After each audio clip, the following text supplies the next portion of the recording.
तो hello guys, नमस्कार। स्वागत है एक बार फिर से हमारे इस चैनल पे। आई होप कि आप सभी लोग बेहतर होंगे।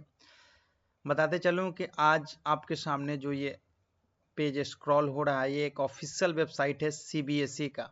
जी हाँ दोस्तों, सही सुन पा रहे हैं, central board of secondary education. और यहाँ से जो है बहुत ही अच्छी वैकेंसी निकल करके सामने आई है, जो कि वो विद्यार्थी जिन्होंने 12th पास कर लिया है, या फिर वो भी विद्यार्थी जिन्होंने ग्रेजुएशन पास कर लिया है, या फिर एम पोस्ट ग्रेजुएट कर लिया है, तो उन तमाम इन तीनों स्टूडेंट के लिए जो है आपको यहाँ पर एडवर्टीजमेंट निकाला गया है। चलिए हम लोग देख लेते हैं और देरी भी नहीं करते हैं, क्योंकि लास्ट डेट जो है बहुत जल्द है ना। आइए चलिए हम लोग देखते हैं, एडवर्टीजमेंट की ओर मूव करते हैं। देखिए, केंद्रीय विद्यालय की तरफ से ये तो रहा आपका केंद्रीय विद्यालय, ये तो ओवर ही हो गया। हम लोग जो है सबसे पहले आएंगे ऑफिशियल वेबसाइट के कैरियर सेक्शन। ठीक है, जैसे ही कैरियर सेक्शन पे आएंगे उससे पहले हम डाउनलोड ही कर लेते हैं, सबसे अच्छा बेटर यही होगा। चलिए, हाँ, तो सामने देखिए, central board of secondary education का जो है 2 दिसंबर को ये नोटिस जारी किया गया है, जिसमें जो है बताया गया है कि आपको जो है ऑनलाइन एप्लीकेशन इनवाइट किए गए हैं डायरेक्ट रिक्रूटमेंट कोटा से। ठीक है, तो यानी कि जो ये डायरेक्ट बहाली है, कौन कौन से पोस्ट हैं उसका जिक्र यहाँ पे किया गया है ना। तो हम लोग इन सभी चीज़ों को जो है ध्यानपूर्वक समझेंगे और इसको जो है समझ बूझ कर तब अप्लाई करना है। पहला देखिए, पोस्ट आपका असिस्टेंट सेक्रेटरी का है ना। पहला पोस्ट असिस्टेंट सेक्रेटरी का है। दूसरा पोस्ट आपका जो है असिस्टेंट प्रोफेसर का है, असिस्टेंट प्रोफेसर का है। उसके बाद देखिए, account officer, superintendent, junior translator, junior accountant और जूनियर असिस्टेंट, है ना।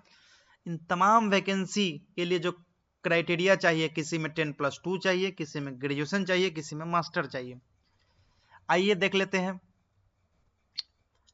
सबसे पहले अगर मैं बात करूं इस वैकेंसी का डेडलाइन समझ लीजिए। ठीक है, ये डेडलाइन जो है 22 दिसंबर, यानी बहुत इसमें कम समय दिया गया है। लगभग जो है 2 दिसंबर से ये ऑनलाइन अप्लाई होना शुरू हुआ। ठीक है, और 22 दिसंबर को ये खत्म हो जाएगा, यानी कि जो है ऑलमोस्ट 3 वीक का समय दिया गया है ना। और इसी के अंदर में जो है 3 वीक के अंदर में इसको अप्लाई कर लेना है, जो कि 22 दिसंबर इसका लास्ट डेट है। बताते चलो, 22 दिसंबर लास्ट डेट है। और क्राइटेरिया की अगर मैं बात करूं तो देखिए, SC ST OBC जो भी हैं, एज क्राइटेरिया वही है जो एज पर गवर्नमेंट रूल के हिसाब से एज रिलैक्सेशन मिलेगा 3:5 का। ठीक है,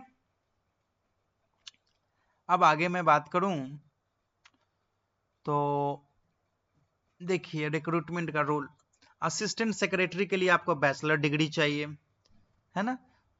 उसके साथ ये जो एग्जाम होगा असिस्टेंट सेक्रेटरी का 3 टीयर में होगा। पहला टीयर में आप निकालने के बाद दूसरा टीयर का एग्जाम होगा, फिर लास्ट में जो है इंटरव्यू होगा। उसके बाद है असिस्टेंट प्रोफेसर का, जिसमें PG डिग्री चाहिए। ठीक है, BEd के साथ या फिर NET निकालने होने चाहिए, या फिर JRF वगैरह अगर आप किए हुए हैं तो आपको यहाँ पे प्राथमिकता भी दिया जाएगा। ठीक है, अकाउंट ऑफिसर्स में देख लीजिए, जो भी ग्रेजुएट हैं वो अकाउंट ऑफिसर में अप्लाई कर सकते हैं। सुपरिटेंडेंट के लिए जो भी ग्रेजुएट हैं वो अप्लाई कर सकते हैं, कंप्यूटर की नॉलेज होनी चाहिए। आगे बात करूं तो जूनियर ट्रांसलेशन ऑफिसर की अगर मैं बात करूं तो मास्टर डिग्री होना चाहिए, है ना, किसी भी फील्ड से जिसमें आपका यूनिवर्सिटी में आप हिंदी विथ इंग्लिश जो है आप कंपलसरी हो, यानी कि इंग्लिश की पढ़ाई आप जरूर किए हुए हो, उसका यहाँ पे जिक्र किया गया है। और भी है, इन तमाम चीज़ों को देख लीजिएगा, है ना। आगे बढ़ूं तो जूनियर अकाउंटेंट है जिनके लिए महज 12th पास होना अनिवार्य है ना। उसके साथ उनको 35 वर्ड पर मिनट के हिसाब से टाइपिंग स्पीड यहाँ पे खोजा गया है। ठीक है, इनके लिए 2 ही टीयर में एग्जाम होगा, पहला MCQ, दूसरा OMR बेस्ड होगा, डिस्क्रिप्टिव टाइप। ठीक है, उसके बाद यहाँ पे टाइपिंग टेस्ट हो जाएगा। जूनियर असिस्टेंट की बात करूँ तो 12th पास और टाइपिंग स्पीड यहाँ भी मांगा गया है ना। एक तरीके से कह सकते हैं कि 12th ग्रेजुएशन और मास्टर, इन तीनों कैटेगरी के स्टूडेंट जो है यहाँ पे एप्लीकेबल हैं, अप्लाई कर सकते हैं, जिसकी लास्ट डेट जो है 22 दिसंबर रखी गई है।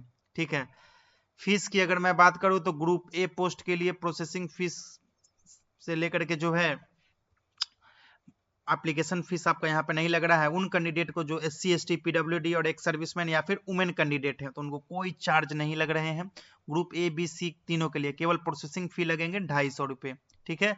वहीं जो भी अनरिजर्व कैटेगरी से आते हैं OBC और EWS से, उनके लिए जो है 1750 रुपये लगेंगे ग्रुप ए के लिए, ग्रुप बी के लिए 1050, ग्रुप सी के लिए 1050, ठीक है।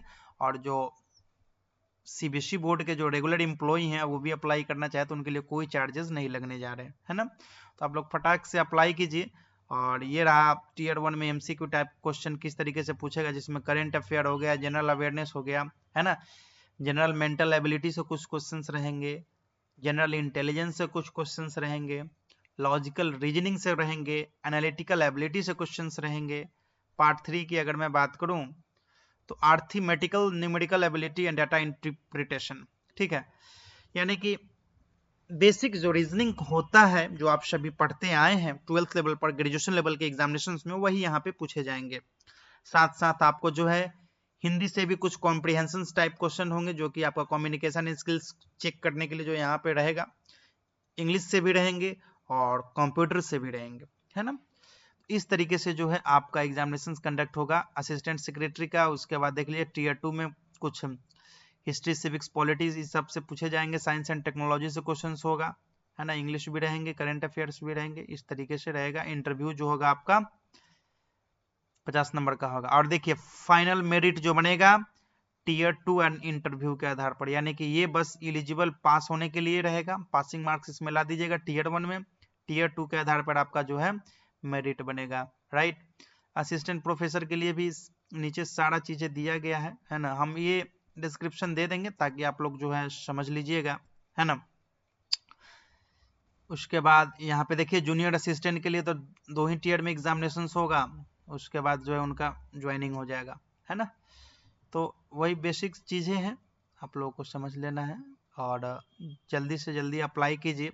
सिटी जो होगा आपका एग्जामिनेशंस का बिहार के कैंडिडेट होंगे तो उनके लिए भी है। देखिए बिहार में आपका पटना सेंटर बनाया गया है ना, यूपी में आपका लखनऊ बनाया गया है, पंजाब में आपका लुधियाना बनाया गया है ना। तो लगभग देखा जाए तो लगभग 19 सेंटर इसके बनाए गए हैं, है ना। तो उस हिसाब से जो है यहाँ पे फॉर्म अप्लाई कीजिए। लास्ट डेट जो है आपका 22 दिसंबर ही है।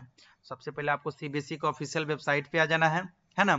ऑफिशियल वेबसाइट पे आप आएंगे cbse.gov.in और ऑफिशियल वेबसाइट पे आने के बाद आपको करना ये है कि जैसे ही आप स्क्रॉल डाउन करेंगे तो यहाँ पे देखिए क्या लिखा गया है, direct recruitment quota examination vacancy notification date यहाँ पे बताया गया है, ठीक है।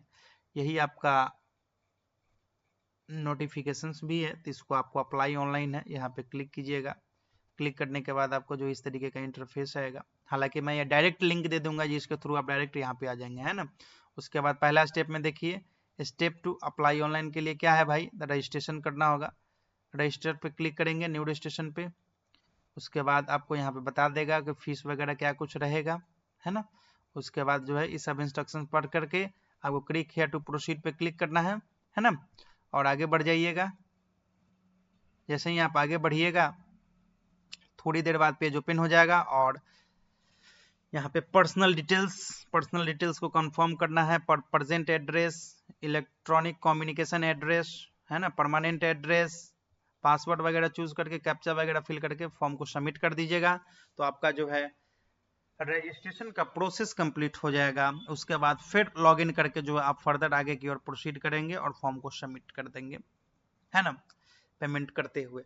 तो आई होप कि आप समझ गए होंगे और जल्दी से जल्दी जाएं अप्लाई करें, किसी भी साइबर कैफे से भी अप्लाई करवा ले, है ना। अगर आपको भरने में कोई अगर सक्षम अगर आप नहीं हो सकता है कि आप कोई गलती हो जाए तो आप साइबर कैफे जाकर के भरवा सकते हैं, क्योंकि डेट भी नजदीक है 22 दिसंबर। ठीक है, चलिए ज्यादा वक्त नहीं लेते हैं, आप लोग जाइए अप्लाई कीजिए। कोई समस्या हो तो जरूर बताइएगा। चलते हैं, वीडियो में बने रहने के लिए आप सभी का बहुत बहुत धन्यवाद।